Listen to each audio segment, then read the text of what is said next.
Organization for Security and Cooperation in Europe has lost contact with a five-member team in East Ukraine, where four members of another OSCE mission are still being held by pro-Russian rebels. Marissa Semkiw is here in Stavros Rugas. Welcome. Now, you brought show and tell with you. Yeah, well, the idea is I've brought something to give an idea. I just came back. I was one of the members of the OSCE election observation mission. So to give an idea, just to start out, that the people from the OSCE, they're sent there, they're not military, right. They're there to observe. So these people were not hiding. So the idea, they're in a volatile area of the country, and they were not hiding. So it wasn't the idea that they were, grabbed from something. They were there in open sight. And it's an area of the country where there were no actually election monitors. So just to make it clear, that they weren't involved in the election, they were on a special OSCE mission that were in those conflict areas. So in this case, I mean, they're in a place that's quite volatile. Were you, just excuse me for a second, when you were there, were you in fear at all during this time that something like that could happen to you? No, I was in northeastern Ukraine, but that area was good. I was in the Oblast of the Sumy Oblast. Okay. Let's take a look at a map while you're talking here, I think. So the idea is the area was quite calm and safe, and I was 40 kilometers from the Russian border, but you go into Luhansk or Donetsk, as we've seen, and they've got a full-scale conflict in some of those oblasts. So it's being focused in two oblasts. So that's the idea. Now, who knows what could happen? But the idea is it's being there, and even though you're outside of that area, it can be quite safe. So it's a bit like Canada in the way that it's quite a large country, so you're spread out. So from one region to the other can be different.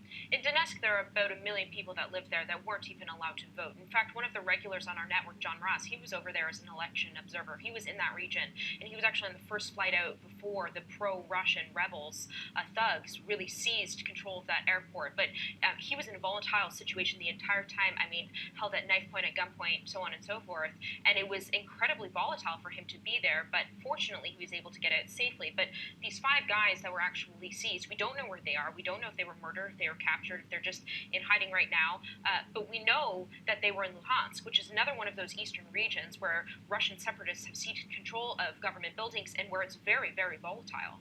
Well, you were there observing. It seems everyone believes that a fair election was held. There is to be a new president as a result. I'm not sure whether he's officially in charge yet, but he's the president-elect, I guess we would call it. But it's almost as if nothing happened. I mean, there's trouble in Ukraine. Yeah, I mean, as far as the election is, the areas that had the election were deemed, the OSCE, which is the gold standard for election monitoring, didn't say free and fair because you had people in areas that were not able to vote at all. So it's hard to call that an ideal election. But outside of those regions, there was a great voter turnout, which is one thing, is that the people came out to vote. So the situation in the Suevas are completely volatile and are still up in the air. And there was, before the election, there were also some monitors that were detained and released. So the question's always, who exactly has grabbed them? I mean, you've got areas where people are taking control, different rebel groups almost are taking control. And there's lots of news reports of who that is and where they're coming from. And the one thing that we know, it's unclear, and and I don't want to say it's getting worse because we're not sure where it's going to go, but definitely who has taken control of those people and if they're under some kind of authority or not is unclear. Well, it's increasingly clear, too, for journalists on the ground that this isn't just pro-Russian separatists living in the eastern region.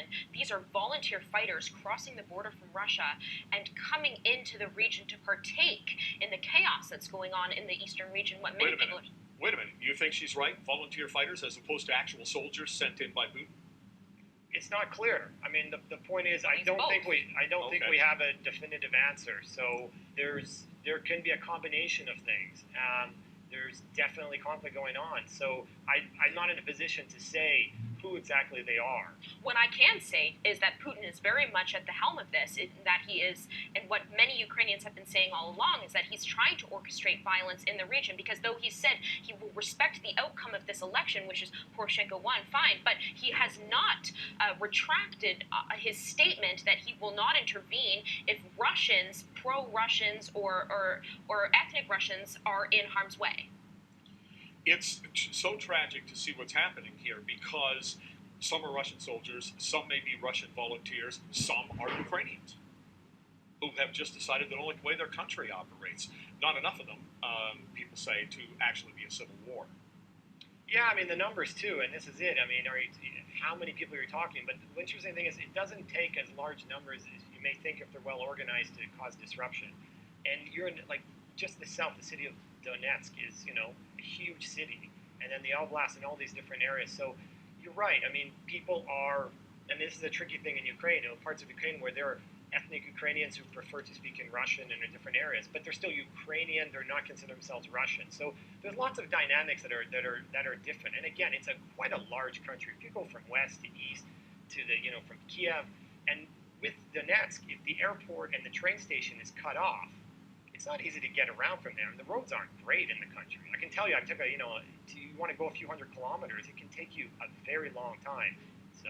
But I'll tell you, I have family in the northwestern part of Ukraine, and even they're as far away from Donetsk as is possible in that country, but they still feel as though they're being threatened by Putin and by these Russians. Yeah, I appreciate both of you. Thanks very much.